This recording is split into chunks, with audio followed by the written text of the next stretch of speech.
ओम नमो भगवते वासुदेवाय। नमस्कार दोस्तों, आज मैं आपको शनिवार व्रत कथा सुनाने जा रही हूँ। व्रत कथा शुरू करने से पहले हम उसकी विधि जान लेते हैं। शनिवार के दिन भगवान शनिदेव की पूजा की जाती है। पूजा में काला तिल, काला कपड़ा, तेल, उड़द शनिदेव को बहुत प्रिय है, इसीलिए इनके द्वारा शनिदेव की पूजा की जाती है। शनि की दशा को दूर करने के लिए यह व्रत किया जाता है। तो चलिए कथा को शुरू करते हैं। एक समय सूर्य, चंद्रमा, मंगल, बुध, बृहस्पति, शुक्र और शनि, राहु और केतु इन ग्रहों में आपस में झगड़ा हो गया कि हम सब में सबसे बड़ा कौन है। सब अपने आप को बड़ा कहते थे। जब आपस में कोई निश्चय ना हुआ तो सब के सब आपस में झगड़ते हुए भगवान इंद्र के पास गए और कहने लगे कि आप सब देवताओं के राजा हैं, इसीलिए आप ही हमारा न्याय करके बताइए कि हम 9 ग्रहों में सबसे बड़ा कौन है। राजा इंद्र उनके प्रश्न सुनकर घबरा गए और कहने लगे कि मुझ में यह सामर्थ्य नहीं है कि जो मैं किसी को छोटा या बड़ा कह सकूं। मैं अपने मुख से कुछ भी नहीं कह सकता हूँ। हाँ, एक उपाय अवश्य बता सकता हूँ। इस समय पृथ्वी पर राजा विक्रमादित्य दूसरों के दुखों का निवारण करने वाले हैं, इसीलिए तुम सब मिलकर उन्हीं के पास जाओ, वही तुम्हारे सभी दुखों का निवारण करेंगे। ऐसे वचन सुनकर सभी ग्रह देवता भूलोक पर आ गए और राजा विक्रमादित्य की सभा में जाकर उपस्थित हुए और अपना प्रश्न राजा के सामने रखा। राजा उनकी बात सुनकर बड़ी ही चिंता में पड़ गए कि अब मैं अपने मुख से किसको बड़ा बताऊं और किसको छोटा बतलाऊं। जिसको छोटा कहूंगा वही क्रोधित हो जाएगा। परंतु उनका झगड़ा खत्म करने के लिए उन्होंने एक उपाय सोचा कि सोना, चांदी, कांसा, पीतल, सीसा, रागा, जस्ता, अभ्रक और लोहा 9 धातुओं के 9 आसन बनवाए। सब आसनों को क्रम से जैसे सोना सबसे पहले और लोहा सबसे पीछे बिछाए गए। इसके पश्चात राजा ने सब ग्रहों से कहा कि आप सबने अपने अपने आसनों पर बैठिए। जिसका आसन सबसे आगे है वह सबसे बड़े और जिसका आसन सबसे पीछे है वह सबसे छोटा है। यह आप लोग जानिए। क्योंकि लोहा सबसे पीछे था और वह शनिदेव का आसन था, इसीलिए शनिदेव ने समझ लिया कि राजा ने मुझको सबसे छोटा बना दिया है। इस पर शनिदेव को बड़ा क्रोध आया और कहा कि राजा, तू मेरे पराक्रम को नहीं जानता है। सूर्य एक राशि पर 1 महीना, चंद्रमा 2.25 महीना 2 दिन, मंगल 1.5 महीना, बृहस्पति 13 महीने, बुध और शुक्र 1 महीने, परंतु मैं एक राशि पर 2.5 अथवा 7.5 साल तक रहता हूँ। बड़े बड़े देवताओं को भी मैंने भीषण दुख दिया है। राजन सुनो, राम जी को 7.5 आई और वनवास हो गया और रावण पर आई तो राम और लक्ष्मण ने सेना लेकर लंका पर चढ़ाई कर दी, रावण के कुल का विनाश कर दिया। हे राजा, अब तुम सावधान रहना। राजा कहने लगा, जो कुछ भाग्य में होगा देखा जाएगा। इसके बाद अन्य 9 ग्रह तो प्रसन्नता के साथ चले गए, लेकिन शनिदेव बड़े ही क्रोधित होकर गए। कुछ समय व्यतीत होने पर जब राजा को 7.5 की दशा आई तो शनिदेव घोड़ों के सौदागर बनकर अनेक सुंदर घोड़ों के सहित राजा की राजधानी में आए। जब राजा ने सौदागर के आने की खबर सुनी तो अपने अश्वपाल को अच्छे अच्छे घोड़े खरीदने की आज्ञा दी। अश्वपाल ऐसी अच्छी नस्ल के घोड़ों को देखकर और उनका मूल्य सुनकर चकित हो गया और तुरंत ही राजा को खबर दी। राजा उन घोड़ों को देखकर एक अच्छा सा घोड़ा चुनकर सवारी के लिए चढ़ा। राजा को घोड़े की पीठ पर चढ़ते ही घोड़ा जोर से भागा। घोड़ा बहुत दूर एक बड़े जंगल में जाकर राजा को छोड़कर अंतर्धान हो गया। इसके बाद राजा जंगल में अकेला इधर से उधर भटकता फिरा। बहुत देर तक राजा को कुछ भी न मिला। भूख और प्यास से दुखी होकर वह भटकते भटकते एक ग्वाले को मिला। ग्वाले ने राजा को प्यास से व्याकुल देखकर पानी पिलाया। राजा की उंगली में एक अंगूठी थी, वह उससे निकालकर प्रसन्नता के साथ ग्वाले को दे दी और शहर की ओर चल दिया। राजा शहर में पहुंचकर एक सेठ की दुकान पर जाकर बैठ गया और अपने आप को उज्जैन का रहने वाला तथा अपना नाम बीका बतलाया। सेठ ने उसको एक कुलीन मनुष्य समझकर जल आदि पिलाया। भाग्यवश उस दिन सेठ की दुकान पर बिक्री बहुत अधिक हुई थी। तब सेठ उसको भाग्यवान पुरुष समझकर भोजन कराने के लिए अपने साथ ले गया। भोजन करते समय राजा ने आश्चर्य की बात देखी कि खूंटी पर हार लटक रहा है और वह खूंटी उस हार को निगल रही है। भोजन के पश्चात कमरे में आने पर जब सेठ को कमरे में हार ना मिला तो सबने यही निश्चय किया कि सिवाय बीका के कोई और उस कमरे में नहीं आया, अतः अवश्य ही उसी ने हार की चोरी की है। परंतु बीका ने हार लेने से मना कर दिया। इस पर 5-7 आदमी इकट्ठे होकर उसको फौजदार के पास लेकर गए। फौजदार ने उसको राजा के सामने उपस्थित कर दिया और कहा कि ये आदमी तो भला प्रतीत होता है, चोर मालूम नहीं होता है, परंतु सेठ का कहना है कि इसके अलावा घर में कोई और भी नहीं आया था, अवश्य ही इसी ने वह हार चोरी किया है।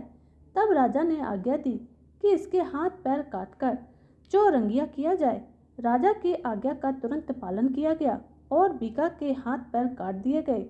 इस प्रकार कुछ काल व्यतीत होने पर एक तेली उसको अपने घर ले गया और कोलू पर उसको बिठा दिया। बीका उस पर बैठा हुआ अपनी जबान से बैल हाँकता रहा। सनी की दशा समाप्त हो गई और एक रात को वर्षा ऋतु के समय वह मल्हार गा रहा था। उसका गाना सुनकर उस शहर के राजा की कन्या उस पर मोहित हो गई और दासी को खबर लाने को भेजा कि शहर में इतना सुंदर गाना कौन गा रहा है। दासी सारे शहर में फिरती फिरती क्या देखती है कि तेली के घर में चौरंगिया राग गा रहा है। दासी ने महल में आकर राजकुमारी को सारा वृत्तांत सुनाया। बस उसी क्षण राजकुमारी ने अपने मन में यह प्रण कर लिया कि चाहे कुछ भी हो जाए, मैं इस चौरंगिया से ही अपना विवाह करूंगी। प्रातः काल होते ही जब दासी ने राजकुमारी को जगाना चाहा तो देखा राजकुमारी अनशन व्रत पर रह गई है। तब दासी ने रानी के पास जाकर राजकुमारी के न उठने का सारा वृत्तांत सुनाया। रानी ने तुरंत ही वहां आकर राजकुमारी को जगाया और उसके दुख का कारण पूछा तो राजकुमारी ने कहा कि हे माताजी, मैंने यह प्रण कर लिया है कि मैं तेली के घर में जो चौरंगिया है उसी के साथ विवाह करूंगी। माता ने कहा, बेटा पगली है क्या, कैसी बातें कर रही है, तुझको किसी देश के राजा के साथ ब्याहा जाएगा। कन्या कहने लगी, माताजी, मैं अपना प्रण कभी नहीं तोड़ूंगी। माता ने चिंतित होकर यह बात राजा को बताई। तब महाराज ने भी आकर अपनी पुत्री को समझाया कि मैं अभी देश देशांतर में अपने दूत भेजकर तुम्हारे सुयोग्य रूपवान और बड़े से बड़े गुणी राजकुमार के साथ तुम्हारा विवाह करूंगा। ऐसी बात तुमको कभी नहीं विचारनी चाहिए। राजकुमारी ने कहा, पिताजी, मैं अपने प्राण त्याग दूंगी लेकिन किसी दूसरे व्यक्ति से विवाह नहीं करूंगी। इतना सुनकर राजा ने क्रोध से कहा, यदि तेरे भाग्य में ऐसा ही लिखा है तो जो तेरी इच्छा हो वैसा ही कर। राजा ने तेली को बुलाकर कहा कि तेरे घर में जो चौरंगिया है उसके साथ मैं अपनी कन्या का विवाह करना चाहता हूँ। तेली ने कहा कि यह कैसे संभव हो सकता है, कहाँ आप हमारे राजा और कहाँ मैं। लेकिन राजा ने कहा कि भाग्य लिखे को कोई टाल नहीं सकता है, अपने घर जाकर विवाह की तैयारी करो। राजा ने उसी समय तोरण और बंधन बार लगवाकर अपनी राजकुमारी का विवाह चौरंगिया विक्रमादित्य के साथ कर दिया। रात्रि को जब विक्रमादित्य और राजकुमारी महल में सोए तो आधी रात के समय शनिदेव ने विक्रमादित्य को स्वप्न दिया और कहा कि राजा कहो, मुझको छोटा बतलाकर तुमने कितना दुख उठाया। राजा ने क्षमा मांगी। शनिदेव ने प्रसन्न होकर विक्रमादित्य के हाथ पैर वापस कर दिए। तब राजा ने कहा, हे महाराज, मेरी प्रार्थना स्वीकार करें कि जैसा दुख आपने मुझे सौंप दिया है ऐसा किसी और को न दें। शनिदेव ने कहा कि तुम्हारी यह प्रार्थना स्वीकार है। जो मनुष्य मेरी कथा सुनेगा या कहेगा उसको मेरी दशा में कभी किसी प्रकार का दुख नहीं होगा और जो नित्य ही मेरा ध्यान करेगा या चींटियों को आटा डालेगा उसके सारे मनोरथ पूर्ण होंगे। इतना कहकर शनिदेव अपने धाम को चले गए। राजकुमारी की आंख खुली और उसने राजा के हाथ पांव देखे तो आश्चर्य से और खुशी से झूम उठी। उसको देखकर राजा ने अपना समस्त हाल कहा कि मैं उज्जैन का राजा हूँ। यह बात सुनकर राजकुमारी अत्यंत प्रसन्न हुई। प्रातःकाल राजकुमारी ने उसकी सखियों से पूछा तो उसने अपने पति का समस्त वृत्तांत कह सुनाया। तब सबने प्रसन्नता प्रकट की और कहा कि ईश्वर ने आपकी मनोकामना पूर्ण कर दी। जब उस सेठ ने यह सुना तो वह विक्रमादित्य के पास आया और राजा विक्रमादित्य के पैरों में गिरकर क्षमा याचना करने लगा कि आप पर मैंने चोरी का झूठा इल्जाम लगाया, अतः आप मुझको जो चाहें दंड दे। राजा ने कहा, मुझ पर शनिदेव का प्रभाव था, वह मुझसे रुष्ट थे, इसी कारण से मुझे यह सारे दुख प्राप्त हुए हैं। इसमें तुम्हारा कोई दोष नहीं है, तुम अपने घर जाकर अपना कार्य करो। सेठ बोला कि मुझे तभी शांति होगी जब आप मेरे घर चलकर प्रीतिपूर्वक भोजन करेंगे। राजा ने कहा कि जैसी आपकी मर्जी वैसा करें। सेठ ने अपने घर जाकर अनेक प्रकार के सुंदर भोजन बनवाए और राजा विक्रमादित्य को प्रीति भोज पर बुलाया। जिस समय वह भोजन कर रहे थे, तभी एक अत्यंत आश्चर्य की बात हुई। जो खूंटी पहले हार को निगल गई थी, अब वह हार उगल रही थी।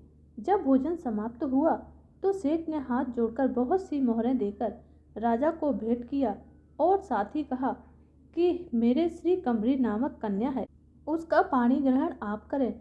इसके बाद सेठ ने अपनी कन्या का विवाह राजा के साथ कर दिया और बहुत सा दान दहेज आदि दिया। इस प्रकार कुछ दिनों तक वह वहाँ निवास करने के पश्चात शहर के राजा से कहा कि अब मेरी उज्जैन जाने की इच्छा है।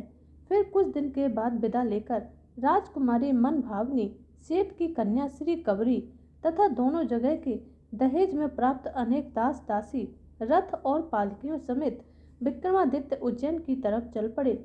जब शहर के निकट पहुँचे और पुरवासियों ने राजा के आने का समाचार सुना तो समस्त उज्जैन की प्रजा आगवानी के लिए आ गई। तब बड़ी प्रसन्नता से राजा अपने महल में पधारे। सारे शहर में बड़ा भारी महोत्सव मनाया गया और रात्रि को दीपमाला की गई। दूसरे दिन राजा ने शहर में यह सूचना करवाई कि शनिवार देवता सब ग्रहों में सर्वोपरि हैं। मैंने इनको छोटा बतलाया था, इसी से मुझे यह सारा दुख प्राप्त हुआ है। अब राजा के कहने पर पूरे शहर में शनिदेव की पूजा और कथा होने लगी। इस प्रकार जो भी मनुष्य शनिदेव की कथा को पढ़ता अथवा सुनता है और उनकी पूजा करता है, उनकी कृपा से सभी मनुष्यों के दुख दूर हो जाते हैं। बोलिए शनिदेव भगवान की जय। की कृपा उसके ऊपर हमेशा रहती